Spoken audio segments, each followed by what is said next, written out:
12 இல்ல 18 கண்கள் இருக்கிறது. உலகம் வியக்க வைக்கக்கூடிய நல்லூர் தந்து இளமணி திருநாட்டினுடைய தனிச்சிறப்பு இன்றைக்கும் ₹1 அச்சினையோட சண்முக பெருமானுடைய விபூதி என்பது இன்றைக்கும் ₹1 அச்சினையோட உலகம் வியக்க வைக்கக்கூடிய நல்லூர் தந்து சுவாமி ஆலயத்தினுடைய மகோற்சவத்தில் இன்றைக்கு 8ஆம் திருவிழா மாலை பொழுது காட்சிகளை பார்க்க போறோம். நேற்றைய நாள் அதுக்கு முந்தின நாள் காட்சிகள் எல்லாம் பார்த்துருப்பீங்க. வித்தியாசமாக இப்ப சுவாமி எழுந்தல் வரக்கூடிய வாகனங்கள்ல தினந்தோறும் மாற்றம் இடம்பெறும். அப்படியாக அங்கே தெற்கு வாயில் பகுதியில் பிரசன்னாக்கூர்கள் கம்பீரமாக அந்த பிரசன்னாக்கூர்கள் காந்தக்கூரில் தரக்கூடிய அந்த கந்தரனுபூதி அப்படியாக சுவாமியுடைய அலங்காரங்கள் தனித்துவமாக சிறப்பாக மயிரகிரி குருக்கள் ஒவ்வொரு நாளும் ஒவ்வொரு விஷயம் இந்த காணொலி வாயிலாக நல்லூரானுடைய சிறப்புகள் தொடர்பாக பேசிக்கொண்டிருக்கிறார். அப்படியாக இன்றைய நாளில் மிகச்சிறப்பான மிக முக்கியமான ஒரு விஷயம் பேசப்பட்டிருக்குது. இன்றைய நாளினுடைய காட்சிகள் எப்படி அமைப்பு என்றதை நாங்கள் தொடர்ந்து பார்க்கிறோம்.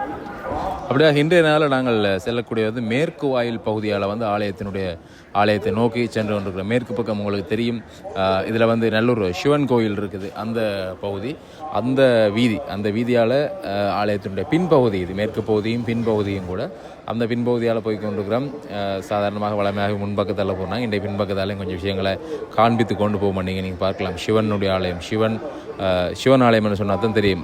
நல்லூர் சிவன் கோயில்னு சொன்னால் எல்லாருக்குமே தெரியக்கூடியது. அந்த சிவனுடைய தரிசனத்தோடு அப்படியே ஆலயத்தை நோக்கி போவோம். ஏன் இந்த இடத்துல வந்தேன்னா, இந்த சூழலில் நல்லூரானுடைய இந்த சூழல் பகுதியில் பல கலை நிகழ்வுகள் எல்லாமே இடம்பெறும். இப்போ இந்த மண்டபத்தில் கூட நீங்கள் பார்க்கலாம், சிறுவர்களுடைய சின்னஞ்சிறார்களுடைய கலை நிகழ்வுகள் இடம்பெற்று கொண்டிருக்கிறது.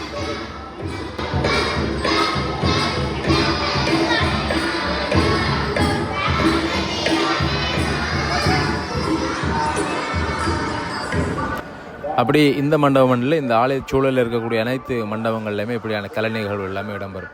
அப்படியாக இப்போ நீங்கள் அங்கே பார்க்கக்கூடிய மாதிரி இருக்கும் ராஜ கோபுரங்களுடைய தரிசனம். அங்கே வடக்கு வாசல், இங்காலே தெற்கு வாயில் கோபுரங்களுடைய தரிசனங்களையும் பார்த்து கொண்டு, இது தெற்கு வாயில் முருகப்பெருமானுடைய கிளிக்கோபுரம். இந்த வாயில் பகுதியை தாண்டி கொண்டு இப்போ நாங்கள் ஆலயத்தினுடைய முன்றல் பகுதிக்கு வந்துட்டோம். இன்றைக்கு 8ஆம் திருவிழா.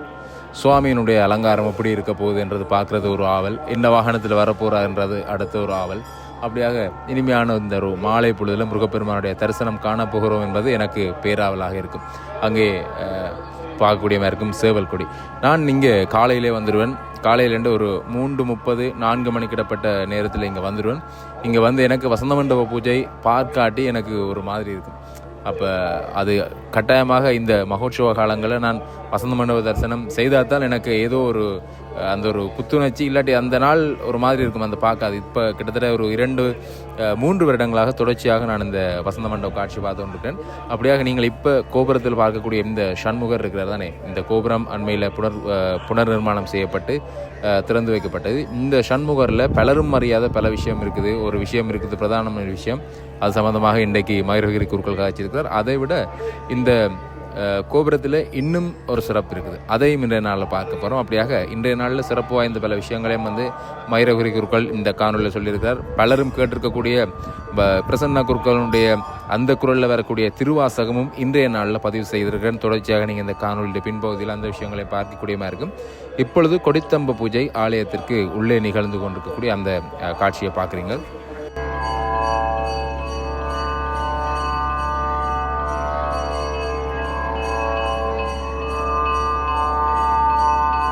வசந்த மண்டப பூஜை நிறைவடைந்தது பின்னர் இங்கே கொடித்தம்ப பூஜை உங்களுக்கு நன்றாக தெரியும். அப்படியாக இப்பொழுது சுவாமி அங்கே எழுந்தருள்கிறார். அதாவது கொடித்தம்ப பூஜையை நிறைவு செய்து கொண்டு வசந்த மண்டபத்திலிருந்து எம்பெருமான் எம்பிராட்டிகளுடன் 2 பேருடன் வள்ளி தெய்வானை சமேதராக அங்கே இருந்து எழுந்தருளி ஆலயத்தினுடைய இந்த கிழக்கு வாயில் கோபுரம், அதாவது ஆலயத்தினுடைய முன் வாயில் கோபுரத்தின் அந்த கோபுர வாயில் கதவுக்கு கிட்டதாக சுவாமி இங்கே இருந்து தான் வாகனத்தில் எழுந்தருள்வார். நீங்கள் தினம் பார்க்குறீங்களா. அப்படியாக இன்றைக்கு 8ஆம் நாள்லையும் இந்த காட்சியில் பாருங்கள். இப்போ சுவாமி வரக்கூடிய அந்த காட்சி.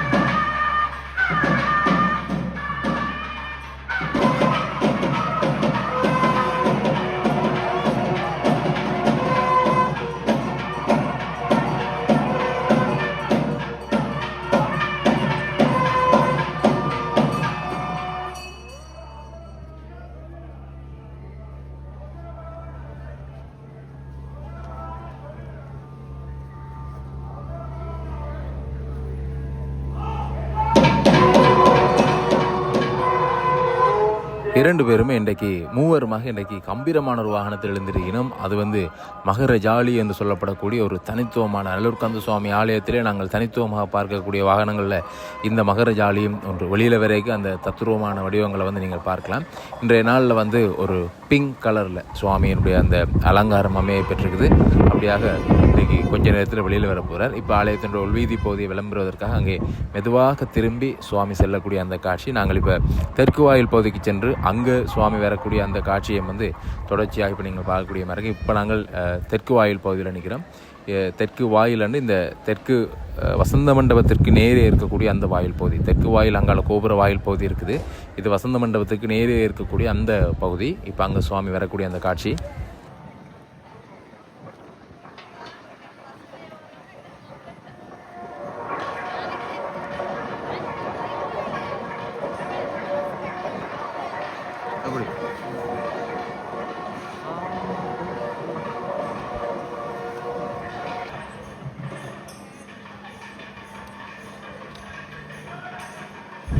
அழகாகவும் கம்பீரமாகவும் இன்று 8ஆம் நாளில் சுவாமியினுடைய உள்வீதி உலா காட்சிகளை இப்போ நீங்கள் பார்த்து கொண்டிருக்கீங்க. இப்போ நாங்கள் மிளவும் ஆலயத்தினுடைய முன்பக்கத்துக்கு போகலாம். அங்கால கிழக்கு பக்கம் சுவாமி திரும்பக்கூடிய அந்த காட்சியை பார்க்கலாம். அதற்கு முன்னர் பார்த்திங்கன்னா இங்கே நிறைந்த முஸ்லீம் மாணவிகள் இங்கே ஆலயத்துக்குள்ளே வழிபாட்டுக்கு செல்வதை நாங்கள் பார்க்கிறோம். பாடசாலை மாணவர்கள் ஒரு சுற்றுலாவாக இந்த இடத்துக்கு வருவார்கள். அப்பொழுது தரிசனம் செய்து செல்வது வல்லமே. அப்படியாக நிறைந்த முஸ்லீம் இனத்தைச் சேர்ந்த மாணவிகள் இங்கே உள்ளே செல்லக்கூடிய அந்த காட்சியை பார்க்குறோம். அப்படியாக இங்கே சுவாமி எங்களுடைய நடராஜ பெருமானுக்கு முன்னதாக திரும்பக்கூடிய அந்த காட்சி, மிக தத்துருவமான அந்த காட்சியை இப்பொழுது பார்க்க போகிறோம்.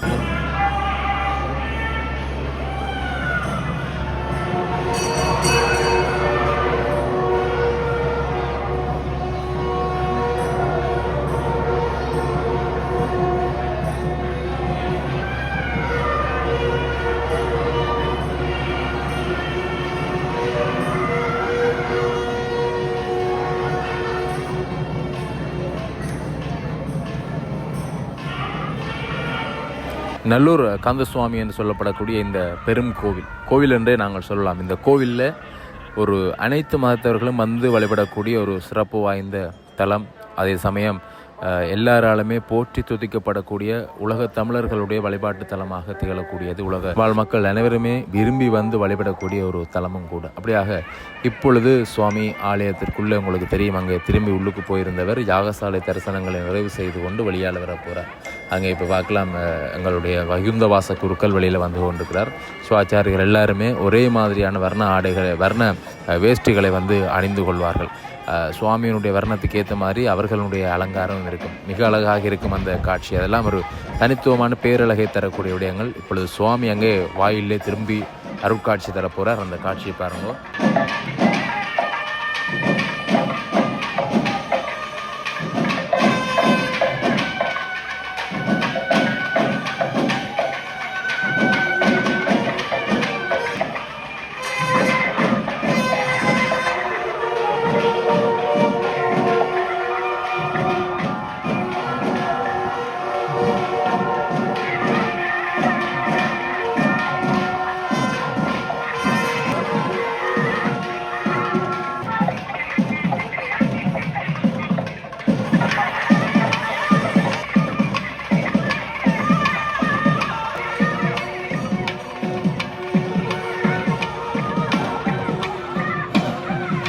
கந்த பெருமானுடைய தரிசனத்துக்கான நிறைந்த அடியவர்கள் காத்திருக்கிறார்கள். சுவாமியும் இப்பொழுது அங்கே ஆலயத்தின் உள்ளே இருந்து வெளியாலே வந்து கொண்டிருக்கக்கூடிய அந்த காட்சியை பார்க்குறீங்கள். வீதி வலம் வருவதற்கு புறப்பட்டு விட்டார் கந்த பெருமான் வள்ளி தெய்வானை சமேதராக. மகர ஜாலி என்று சொல்லப்படக்கூடிய அந்த வாகனத்தில் எழுந்தருளி இன்றைக்கு அருட்காட்சி கொடுத்து கொண்டிருக்கிறார். அலங்காரத்தை நீங்கள் பார்க்கலாம்.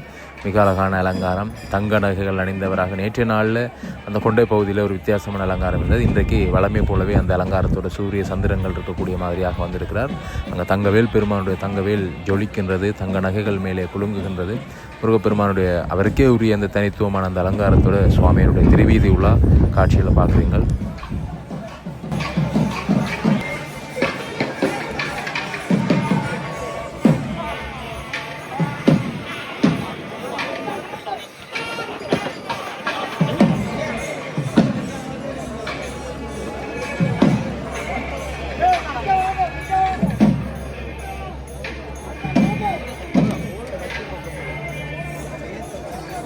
வேல்பெருமான் ஆலயத்துக்கு வெளியில் புறப்பட்டாருன்னு அவர் மெதுவாக அப்படியே நடந்து கொண்டே தான் இருப்பார். அங்கே தெற்கு வாயில் பகுதியில் அந்த ராஜகோபுரத்திற்கு கீழே பிரசன்னா குருக்களுடைய கந்தரனுபூதியை கேட்பதற்காக தரித்து நிற்பார். அதை விட வேறு எங்கேயுமே தரித்து நிற்க மாட்டார். மெதுவாக அப்படியே சுவாமியினுடைய வலம் போய்கொண்டே இருக்கும். அப்படிதான் புறப்பட்ட மிக வேகமாக இந்த தெற்கு வீதி பகுதிக்கு வந்துடுவார். அதுக்கிடையில் எடுக்கக்கூடிய காணொலிகளை பதிவு செய்து புகைப்படங்களை பதிவு செய்து நாங்களும் கொஞ்சம் வேகமாக அந்த இடத்திற்கு சென்றடைவோம். கொஞ்சம் நெருக்கமாக இருக்கும். இப்பொழுதெல்லாம் இந்த பதிவேற்றக்கூடியவர்கள் காணொலிகள் படங்கள் எடுக்கக்கூடியவர்கள் எல்லாமே மிக அதிகமாக இருக்கிறபடியால் சில இடைஞ்சல்களோடு சேர்ந்ததாக, ஆனாலும் சுவாமியை தரிசனம் செய்யக்கூடியவர்களுக்கு இடைஞ்சல் இல்லாமல் அந்த விதத்தில் காணொலிகளையும் பதிவு செய்து கொண்டு புகைப்படங்களையும் எடுத்துக்கொண்டு பயணம் செய்வோம். அப்படித்தான் இப்போ நாங்கள் உங்களுக்கு தெரியும் தெற்கு வாயில் ராஜகோபுரத்துக்கு வந்துட்டோம். அங்கே நல்லூருடைய எஜமான் சென்று கொண்டிருக்கக்கூடிய அந்த காட்சியை பார்க்குறீங்க. மக்களோடு மக்களாக சேர்ந்து பயணித்து கொண்டிருக்கக்கூடிய காட்சி. அப்படியாக அங்கே எங்களுடைய பிரசன்னா குருக்கள் வெளியில் வந்துட்டார். ராஜகோபுரத்துக்கு முன்னாலே நிகழக்கூடிய அந்த ஒவ்வொரு நாளும் நிகழக்கூடிய அந்த சிறப்பு வாய்ந்த தருணம் இப்பொழுது இங்கே நிகழ இருக்குது. அந்த காட்சிகளை தொடர்ந்து பார்க்க போகிறோம். கந்தர் அனுபூதி இன்றைய நாளில் என்ன பாடல் பாடப்போகிறார், எப்படியாக மனமுருகி முருகப்பெருமானுடைய அந்த வேண்டுதலை எல்லாமே எங்களுடைய மனக்கண்ணுக்கு முன்னாலே கொண்டு வரப் போகிறார் என்பதை பார்க்க போகிறோம். தேவியர் இருவருமே அங்கே அழகாக வந்து கொண்டிருக்கணும். முருகப்பெருமான் இங்கால வேல்பெருமான் தங்க வேல் மின்ன அங்கே எழுந்தருளி வந்து கொண்டிருக்கிறார்.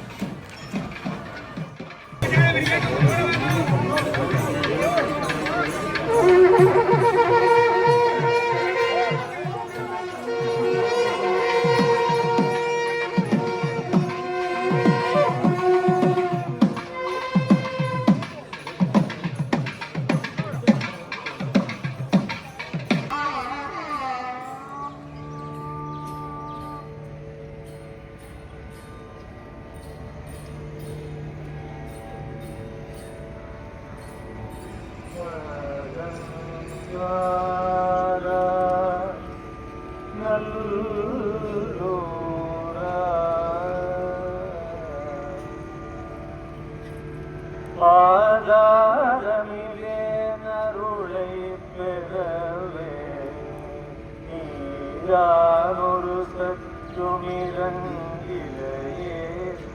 வேதாகமயான வினோத மனோதீர சுரலோகதிகம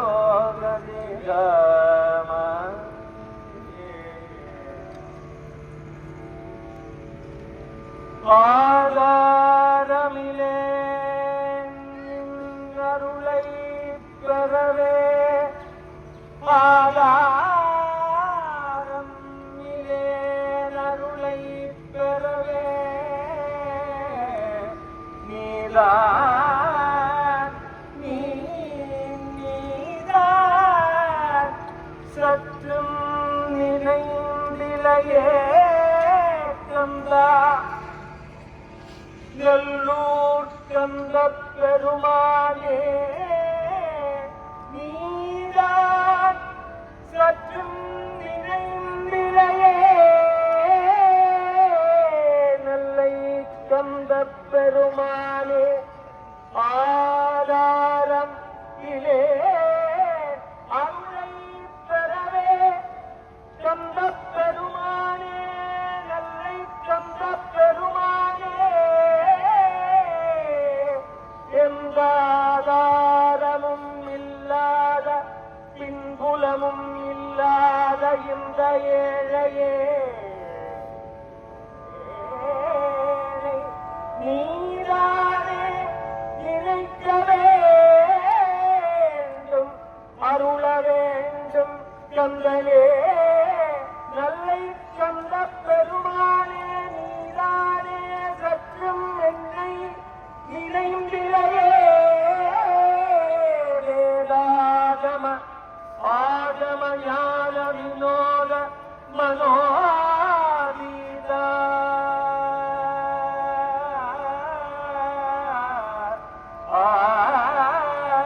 மனோதீதா சதுர்வேதங்களானவனும் நீ ऋग्वेदம் யஜுர்வேதம் சாமவேதம் அதர்வண வேதம் ஆன நான் மறையும் நீ 28 ஆகமங்களும் நீதானே நல்லை கந்த பெருமானே உபாகமங்களும் நீதானே நல்லூர் கந்த பெருமானே அனைத்தும் நீயே மனோரீதமானவனும் நீயே வேதங்களை ஆகமங்களை வகுத்தவனும் நீதான் வேதாகமங்களை தொகுத்தவனும் நீதான் வேதாகமங்களை சத்தியவனும் நீதானே நல்லை சொந்த பெருமானே மனோரீதா அதீதமான கற்பனைகள் உடையவனும் நீதானே நல்லூர் சொந்த பெருமான் அதீத கற்பனையானவன் நல்லூர் சொந்த பெருமான் புதுமையானவன் நல்லை சொந்த பெருமான் வினோதமானவன் நல்லூர் சொந்த பெருமான் வினோதமான அதீதமான அலங்காரமானவன் சுரலோக சிகாமணியே இந்த பூமியிலே இருக்கின்ற அனைவர்களுக்கும் சிகாமணியான மணிமகுளமான அண்டகராஜங்களுக்கும் 14 லோகத்திற்கும் மணிமகுளமாக திகழ்பவன் நெல்லை சொந்த பெருமானே 14 லோகத்தின் அதிபதி சிந்தாமணி நல்லூர் சொந்த பெருமான்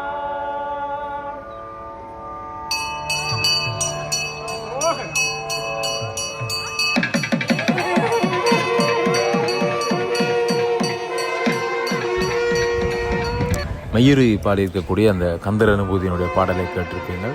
அப்படியாக சுவாமி விளம்பர ஆரம்பித்துவிட்டால் இன்றைய நாள் உங்களுக்கு சிறப்பாக திருவாசகம் கூட பிரசன்னா குருக்களினுடைய குரலில் வந்திருக்கக்கூடிய திருவாசகம் கூட நீங்கள் அங்காலே இன்னும் கொஞ்சம் நேரத்தில் கேட்கலாம். அதுக்கு முதல் பிரசன்னா குருக்கள் இன்றைய நாள் நல்லுக்குந்த சுவாமி ஆலயம் தொடர்பாக என்ன சொல்லியிருக்கிறார், என்ன சிறப்பு பேசியிருக்கிறார் என்பது தொடர்பாக இப்போ நாங்கள் கேட்டுவிட்டு அதனைத் தொடர்ந்து இன்றைய நாள் சிறப்பாக திருவாசகத்தை நாங்கள் கேட்கலாம். முருகப்பெருமான் அடியார்களை வணங்கி மகிழ்கிறேன். திருநீற்று சிறப்பு என்பது நல்லூருக்குரிய ஒரு பெரிய அடையாளங்களில் ஒன்று. இங்கே பெருமானுடைய திருநீறு மிக உன்னதமாக எங்களுடைய அடியார்களாலே கொண்டாடப்படுவது.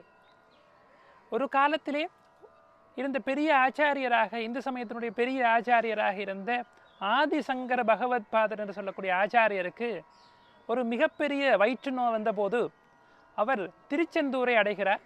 திருச்செந்தூரிலே அந்த பத்ர விபூதி என்று சொல்லி பன்னீர் இலையிலே வைத்து விபூதி கொடுப்பார்கள். அந்த விபூதியை சாற்றி கொண்டு அங்கே சுப்பிரமணிய புஜங்கம் என்று சொல்லக்கூடிய உயர்ந்த ஸ்தோத்திரத்தை அவர் படிக்கிறார், அங்கே அருளி செய்கிறார். அதனாலே அந்த ஆச்சாரியருக்கு இருந்த அபிச்சாரத்தால் ஏற்பட்ட அந்த நோய் முற்றிலும் குணமானதாக சொல்லப்படுகிறது. அப்படி சண்முக பெருமானுடைய விபூதி என்பது அந்த விபூதி என்றாலே மேலான பூதி என்று சொல்லுவார்கள். வி என்றால் மேலானது, பூதி என்றால் செல்வம். மேலான செல்வமாக இருக்கக்கூடிய விபூதியை நன்றாக தாரணம் பண்ணி கொள்ள வேண்டும், தரித்து கொள்ள வேண்டும். அப்படி தரித்து கொள்வதால் என்ன நன்மைகள் எல்லாம் கிடைக்கும் என்று ஞானசம்பந்த பெருமான் சொல்லுவார் இல்லையா? அந்த பாண்டியனுடைய அந்த நோயெல்லாம் நீக்கம் செய்து மந்திரமாவது நீரு என்று அவர் பதிகம் பாடுகிறார் இல்லையா? திருநீற்று பதிகம் பாடுகிறார். திருநாவுக்கரசருடைய அந்த சூல நோய் விபூதியாலே நீக்கப்படுகிறது. அங்கே அந்த கூற்றாயினவாறு பாடி அவர் விபூதி தாரணம் பண்ணுவதாலே அது நீக்கப்பட்டதாக எல்லாம் இப்படி பல செய்திகள் எங்களுக்கு கிடைக்கிறது. இங்கே நல்லூரிலே பார்த்தீர்கள் என்றால் நல்லூரில் இருக்கக்கூடிய சிவாச்சாரியர்களாக இருக்கட்டும், நல்லூரில் இருக்கக்கூடிய பணியாளர்களாக இருக்கட்டும், நல்லூர் பணியாளர்கள், அந்த செவ்வண்ண ஆடை அணிந்து கொண்டிருக்கக்கூடிய சால்வை அணிந்திருக்கக்கூடிய பணியாளர்கள், அதே போல நல்லூர் திருத்தொண்டர்கள் எல்லோரும் விபூதி நன்றாக தாரணம் பண்ணியிருப்பார்கள். விபூதி என்பது திருநீறு என்று சொல்வோம். மேலான பூதி, திரு என்றால் மேலான அல்லது லட்சுமி கடாசத்தை கொடுக்கக்கூடிய நீறு, அந்த நீற்றை அணிந்து கொள்வார்கள். அதுபோல இங்கே பார்த்தீர்கள் என்றால் எல்லா சுதை விக்கிரகங்கள், இந்த முறை புதிதாக அந்த ராஜகோபுரம் புனருத்தாரணம் செய்திருக்க போது அங்கே இருக்கக்கூடிய விக்கிரகங்களை பார்க்க வேண்டும். அங்கே இருக்கக்கூடிய சுதை விக்கிரகங்கள் எல்லாவற்றிலும் அந்த விபூதி தாரணம் மிக துல்லியமாக தெரியும். நம்முடைய மண்ணிலே இந்த ஈழமணி திருநாட்டினுடைய தனிச்சிறப்பு என்னவென்றால், இங்கே இருக்கக்கூடியவர்கள் காலையில் விடிந்தால் முகத்தை கழுவினால் குளித்தால் எப்போதும் விபூதி தாரணம் பண்ணிக்கொள்வார்கள். வெளியிலே போகிற போது அந்த விபூதி விபூதி அந்த திருநீற்று அழகு என்று சொல்லுவார்கள். அந்த நீற்றழகோடு தான் அவர்கள் பயணிப்பார்கள். இப்போது தான் அவைகள் எல்லாம் கொஞ்சம் குறைந்திருக்கிறது.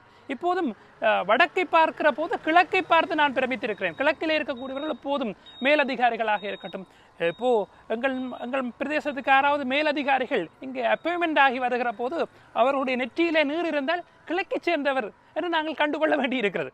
அப்படி கிழக்கு மாகாணத்தைச் சேர்ந்தவர்கள் விபூதியில் அவ்வளவு அக்கறை காட்டுகிறார்கள். நாங்களும் அதே போல அக்கறை காட்ட வேண்டும். எங்களுடைய முன்னோர்கள் அப்படித்தான் இருந்தார்கள். அதை காண்பிப்பது போல இந்த பெருமானுடைய திருக்கோயிலில் எல்லா சுதை விக்கிரகங்களுக்கு கூட மிக அழகாக விபூதி தாரணம் பண்ணியிருப்பார்கள். அதிலே விபூதியை பற்றி சொல்லுகிற போது விபூதியிலே பல வகை விபூதி இருக்கிறது. இப்போ தானே இணையம் இருக்கிறது, எல்லாவற்றையும் தேடுகிறார்கள். அது வேதபரமான விபூதியா அல்லது சிவாகமபூர்வமான விபூதியா என்றெல்லாம் பல தேடல்களை செய்கிறார்கள். ஆனால் தேடுகிறவர்கள் எல்லாரும் ஒன்றை முக்கியமாக கவனிக்க வேண்டும். எப்படியாவது விபூதி வரட்டும், முதலாவதாக விபூதி என்று தூய்மையான விபூதி எங்களுக்கு கிடைக்க வேண்டும். சாணகத்திலே பசுஞ்சாணத்தை சுட்டு விபூதியை அப்படி எடுத்துக்கொள்ள வேண்டும், தூய்மையாக எடுத்துக்கொள்ள வேண்டும். இன்றைக்கு கடைகளிலே கிடைக்கக்கூடிய விபூதி பல வகையாக சொல்லுகிறார்கள். அதை பற்றி சொல்லுகிற போது மனசில் வேதனை தான் ஏற்படும். எதனால விபூதி வருகிறது என்றால் அது சிவசின்னங்களிலே ஒன்று.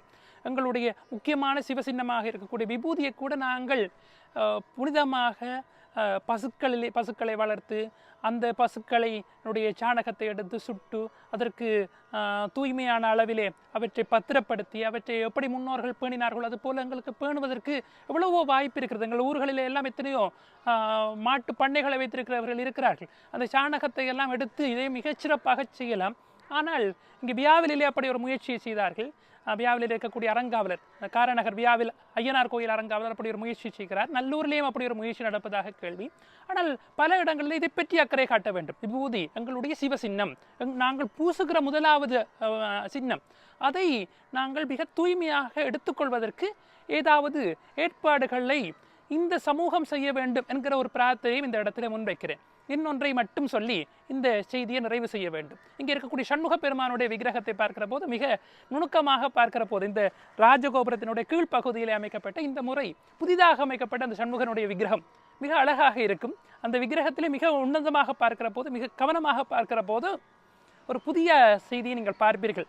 முருகப்பெருமானுக்கு எப்போதும் எத்தனை கண்கள், சண்முகருக்கு எத்தனை கண்கள், முகத்துக்கு 2 கண்கள் வீதம், 12 கண்கள் என்று பன்னிரு விழியால் நீ பார்க்கவில்லையா என்றெல்லாம் பாடல்கள் கூட கேட்டிருக்கிறோம். 12 கண்ணும் பவளச் செவ்வாயும் என்று கந்த சஷ்டி கவசம் பேசும். ஆனால் இந்த சண்முக பெருமானுக்கு ஒரு சிறப்பு என்னவென்றால், சிவபெருமான் போல முகத்துக்கு 3 கண் வீதமாக இவருக்கு 18 கண்கள் அமைக்கப்பட்டிருக்கிறது. அதாவது அஷ்டாதச நேத்திரத்தோடு கூடியவராக இந்த சண்முக பெருமான் இருக்கிறார். சிவாகம வழிபாட்டில் என்ன செய்வார்கள்? சிவாச்சாரியர்கள் அல்லது ஆச்சாரிய மூர்த்திகள் எப்படி வழிபாடு செய்வார்கள் என்றால் வித்யாதேகம் என்று காட்டுவார்கள். பிறகு நேத்திரத்ரயம் என்று 3 விரலை காண்பிப்பார்கள். ஏனென்றால் சிவபெருமானுக்கு 3 கண்கள் இருக்கிறது, நெற்றிக்கண்ணோடு கூடியதாக 3 கண்கள் இருக்கிறது. சிவோகம் பாவனையில் இருக்கிறவர்களுக்கும் அதே போல சிவ சுரூபமாக இருக்கக்கூடிய விக்கிரகங்களுக்கும் 3 கண்கள் இருப்பதாக ஒரு நம்பிக்கை இருக்கிறது. அதுபோல ஆகவே முருகப்பெருமானுக்கு 3 கண் என்பது சிறப்பாக சொல்லப்படுகிறது. 12 கண் என்பதும் சரி, அதுவும் ஒரு வகை மரபு. 12 கண் என்பதும் ஒரு வகை மரபு. அதுபோல 18 கண் என்பதும் ஒரு சிறப்பான ஒரு புதிய மரபு. அந்த அளவிலே இந்த முறை சண்முக பெருமான் இந்த சுதை விக்கிரகத்திலே அந்த 18 கண்களையும் தெளிவாக நாங்கள் அவதானிக்கக்கூடியதாக இருக்கிறது. 12 கண் இருக்கிற பெருமான் எங்களுக்கு 2 கண்கள் தான் இருக்கிறது, எங்களுக்கு பார்ப்பதற்கு 2 கண்கள் தான் இருக்கிறது. அவனுக்கு பார்ப்பதற்கு 12 இல்லை 18 கண்கள் இருக்கிறது.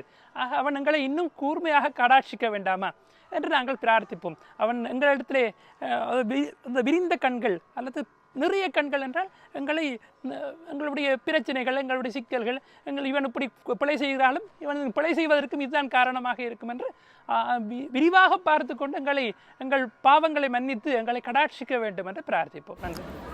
உண்மையாகவே எங்கள் பலருக்கும் அறியாத அந்த பல விஷயங்களை இன்றைக்கு மயூரகிரி குருக்கள் தெளிவுபடுத்தியிருந்தார். அங்கே இருக்கக்கூடிய சண்முக பெருமானுடைய முகத்தில் இருக்கக்கூடிய அந்த கண்களுடைய எண்ணிக்கை தொடர்பாக. அப்படியாக முன்னர் நான் சொன்னது போலவே பிரசன்னா குருக்கள் இசைக்கக்கூடிய கந்தரரும்புதியை தாண்டியதாக திருவாசகமும் சிறப்பாக இருக்கும்.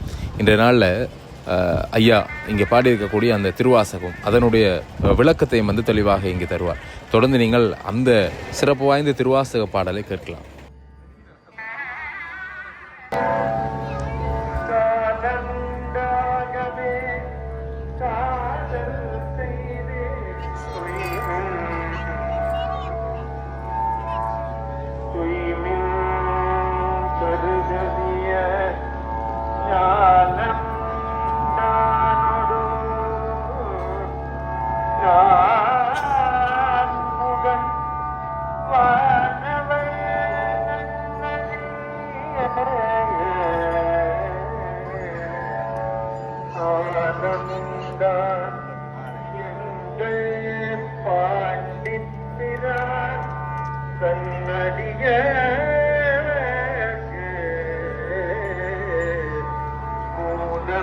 பண்டாரம் வழங்குகின்றார் பந்தமொன்றுமிலே மூல பண்டாரம் வழங்குகின்றார் வந்து வந்து முன்புமிலே காலம் உண்டாகவே ஆலமுண்டான் எங்கள் பாண்டிப்பிரான் அடியவர்க்கு மூல பண்டாரம் வழங்குகின்றான் வந்து முன்புமே காலமுண்டாகவே காதல் செய்து உயிரின் கருதறிய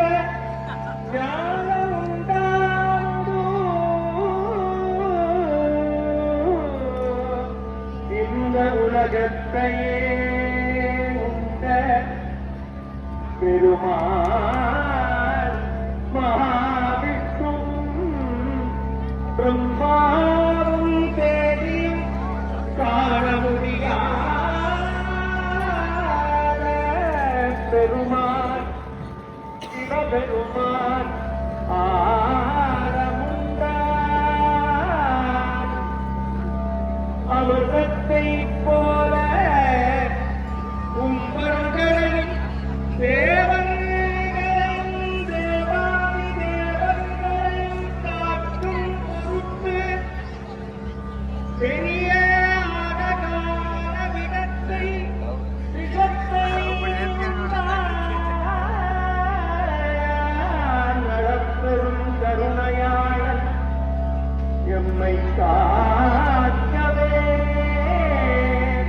வருகின்றார் பண்டாரம் மூல பண்டாரம் வழங்குகின்றார் அருளை பொழியவே இங்கு வருகின்றார் எம்பெருமான் அருளை வாரி வாரி வழங்கவே இங்கே எழுந்து அருளி அலங்காரமாக வருகின்றார் காதல் செய்து உய்மின் எம் பெருமானை காதல் செய்மின் எம் பெருமான் மீது அன்பு வைமின் எம் பெருமான் மீது இடையறாத அன்பு காதல் செய்மின் எம் பெருமான் மூலபண்டாரம் வழங்க எளிமையான எண்ணத்தை வருகின்றார் காலக்கரியாரும் ஜோதியை பிரம்மாவும் விஷ்ணுவும் காண முடியாத பரபிரம்மத்தை காதல் சென்று கண்டு உய்யும் அன்புதை இடையாரத்தி என்னும் காதல் செய்து நீங்கள் உய்யே இருந்திக் கொள்ளுங்களே மக்களே எம்பெருமான் காலத்து எம்பெருமான் மீது அன்பு வைத்து எம்பெருமான் மீது பக்தி வைத்து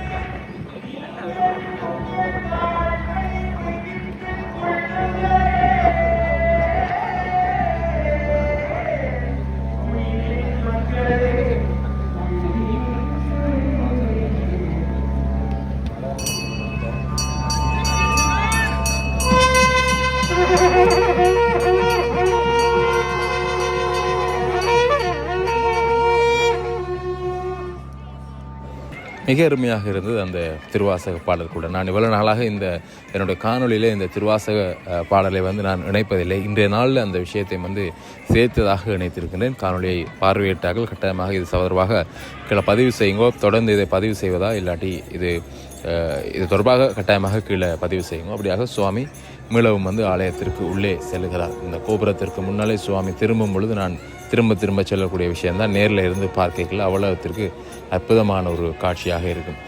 சூரியன் மறைந்து சென்ற அந்த வானத்துக்கு முன்னால் அந்த கோபுரத்தினுடைய ஒளி மட்டுமே தெரிந்து கொண்டு கேட்கல, அந்த மின் விளக்குகளுக்கு முன்னால் சுவாமி திரும்பி அப்படி ஆலயத்துக்குள்ளே செல்லக்கல அது ஒரு வித்தியாசமான உணர்வு, வித்தியாசமான காட்சி தரிசனத்தை நாங்கள் பார்க்கக்கூடியமாக இருக்கும்.